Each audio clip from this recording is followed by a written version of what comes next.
três princípios básicos que eu gostaria que vocês levassem adiante quando vocês pensarem numa cirurgia. Então eu vou colocar aqui como 3 princípios e eu tento sempre fazê-los. Esses 3 princípios. Bom, vamos lá.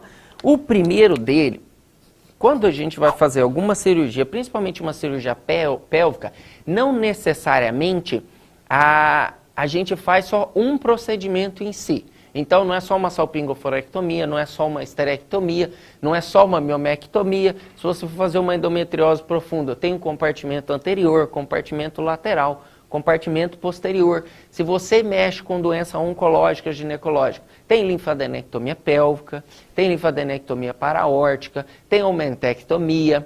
Às vezes você faz o stripping no diafragma, às vezes você faz esplenectomia. Se você vai ressecar ali, então, uma lesão no colo do útero, você vai fazer uma esterectomia radical. Então, a gente tem o compartimento anterior, compartimento lateral e o posterior. Então, como a maioria dos procedimentos que a gente faz, ele está associado com mais de um procedimento sequencial, a primeira regra básica é a seguinte: começar sempre pelo mais difícil. Então, isso daqui, sempre o mais difícil. Então, isso aqui vocês têm que levar em consideração e guardar isso. Por quê?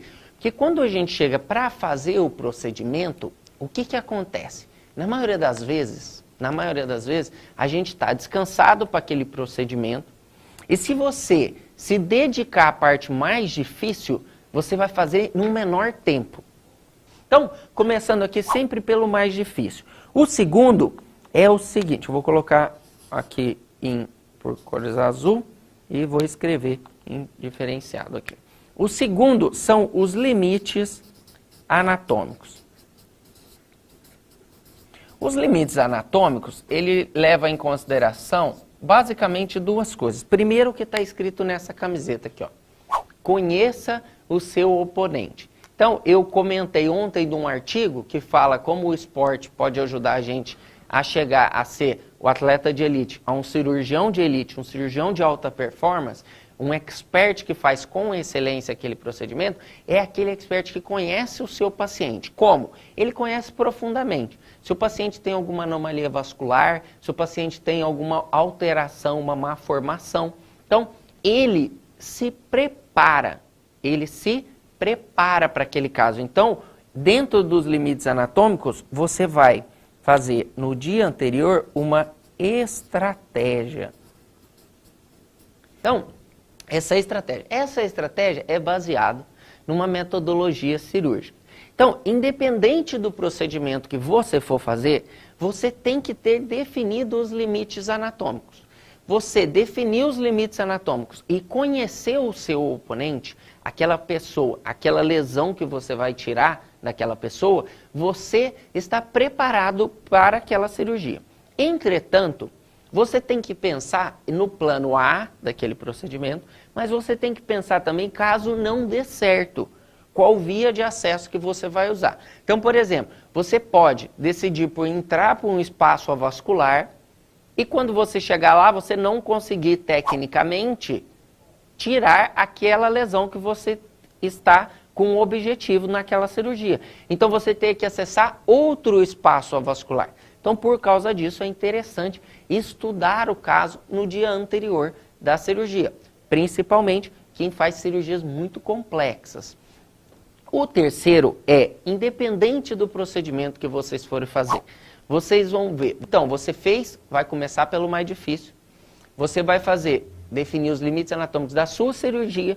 Então, se você vai fazer uma esterectomia simples, quantos passos você faz uma esterectomia simples? Eu coloco sempre 10 passos. Eu sempre faço em 10 passos. E eu vou mostrar para vocês amanhã como fazer em 10 passos. E em 28 minutos.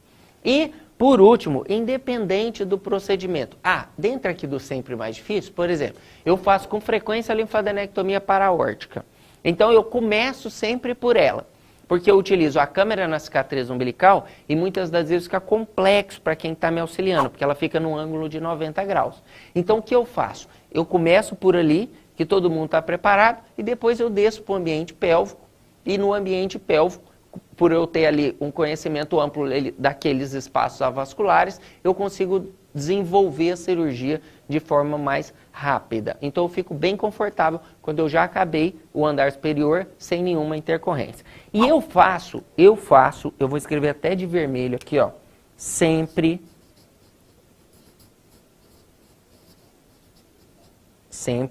igual. Então, gente, é assim. Se vocês já participaram de cirurgia, já viram fazer procedimento, eu falo sempre a mesma coisa e tento fazer sempre a mesma padronização e sistematização daquela cirurgia. Então eu faço sempre igual. Por quê?